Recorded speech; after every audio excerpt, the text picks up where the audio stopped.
जय गुरु जी। शुक्राना गुरु जी। सारी संगत को जय गुरु जी। संगत जी, जैसा कि हम सब जानते हैं, गुरु जी हर संगत को उनके हिसाब से ब्लेस करते हैं, अपनी प्रेजेंस फील कराते हैं और गुरु जी बहुत अच्छे अच्छे मिरेकल्स दिखाते हैं और विशेस भी पूरी करते हैं।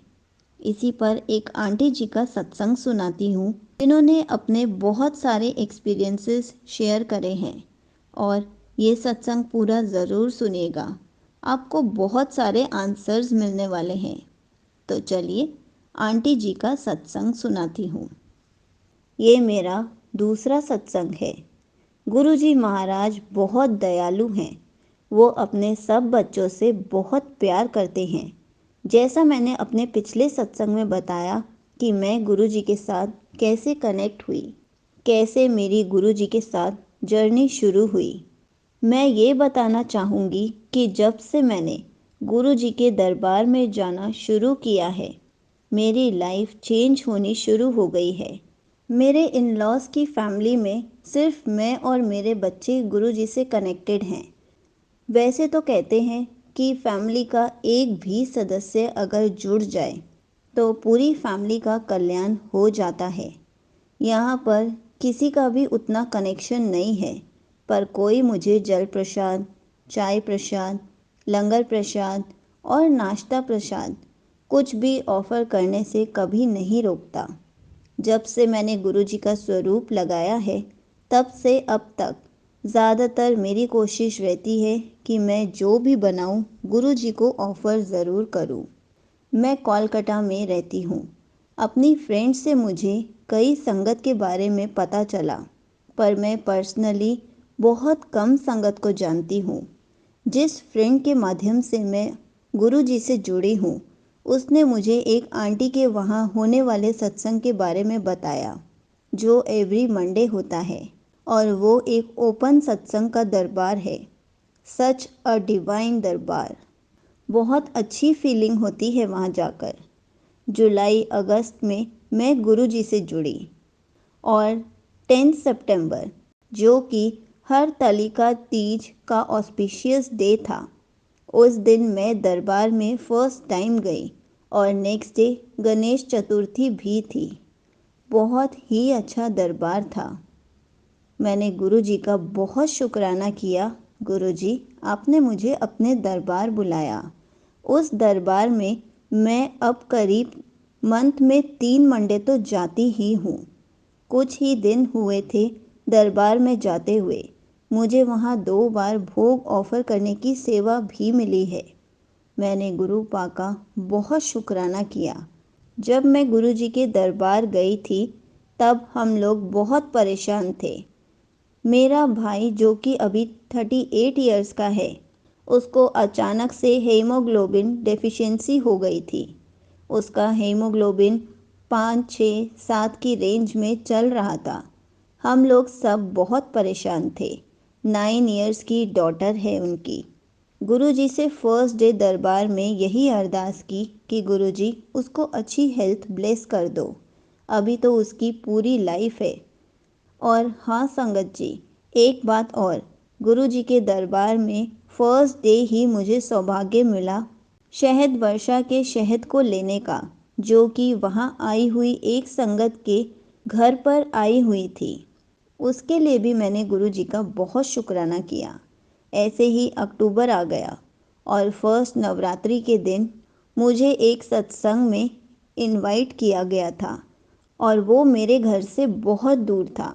मैंने अपने हस्बैंड से पूछा कि मैं ड्राइवर को लेके वहाँ चली जाऊँ, पर मेरे अंकल जी ने कहा कि नहीं, मैं भी उसी साइड काम से जा रहा हूँ, तो मैं तुम्हें साथ लेकर चलता हूँ, ड्रॉप कर दूँगा। मुझे क्या पता था कि उस दिन गुरुजी हम दोनों को एक साथ अपने दरबार में देखना चाहते हैं। जहाँ हस्बैंड गए थे और जहाँ सत्संग था, वो आसपास की ही जगह थी। हमारा घर वहाँ से बहुत दूर था, तो हस्बैंड खुद ही बोले कि मैं भी तुम्हारे साथ ही चलता हूँ। मैंने कहा जैसे गुरु जी की मर्ज़ी। मैं तो बहुत खुश थी कि जो मैं चाहती थी वो हो गया। हम दोनों साथ में गुरुजी के दरबार गए। आज की डेट में मैं ये कह सकती हूँ कि गुरुजी की कृपा से मेरे अंकल जी भी मुझे किसी भी चीज़ के लिए नहीं रोकते, ना नहीं बोलते, सत्संग में जाने से भी मना नहीं करते, प्रसाद ऑफर करने से भी मना नहीं करते। इसलिए मैं गुरुजी का बहुत शुक्राना करती हूँ। नवंबर में गुरुजी के साथ दिवाली बनाने का भी मौका मिला। संगत जी, आपको बता नहीं सकती कि दिवाली के टाइम पर जिस रूम में मैंने गुरुजी का स्वरूप लगाया है, उस रूम में सारा दिन 3-4 तितली गुरुजी के पास ही रहती थी और हम गुरुजी का बहुत शुक्राना करते थे। इससे पहले एक बात और हुई थी। गुरुजी का एक दिन मुझे मैसेज आया कि मुझे भूख लगी है, कुछ खिला दे। संगत जी, मैं तुरंत किचन में गई और कड़ा प्रसाद बनाकर लाई, गुरुजी को ऑफ़र किया और फिर अपनी बेटी को कहा कि जाके सबको दे दो। जैसे ही वो रूम से निकली, एक तितली आई और उसके हेड के ऊपर और हैंड के ऊपर घूम कर चली गई। मैंने फिर गुरुजी का शुक्राना किया।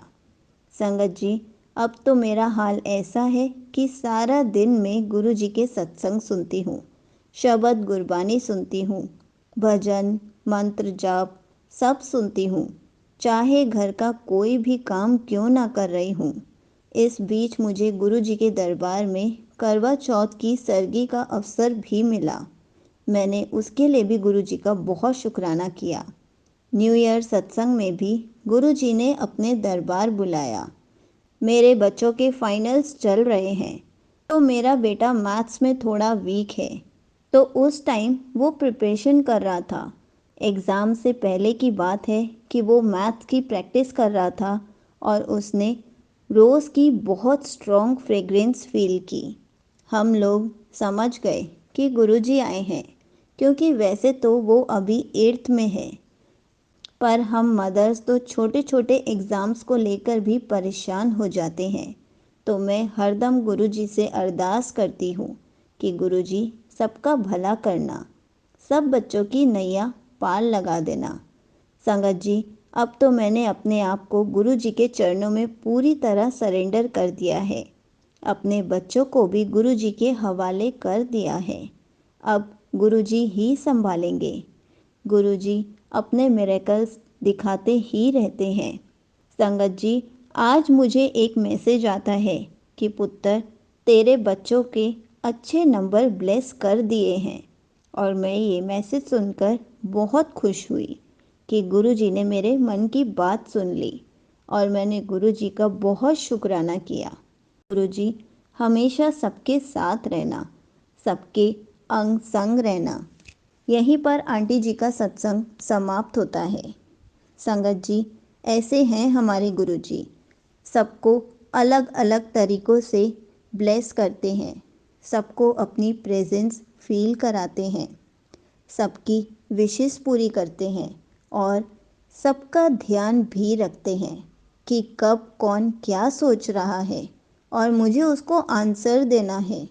इसलिए हमें हमेशा गुरुजी से इतना प्यार करना चाहिए कि गुरुजी हमारी सारी बातें खुद समझ जाएं, हमें कुछ कहना ही ना पड़े। और होता भी ऐसा है, हमें कुछ कहना ही नहीं पड़ता। जय गुरुजी, शुक्राना गुरुजी।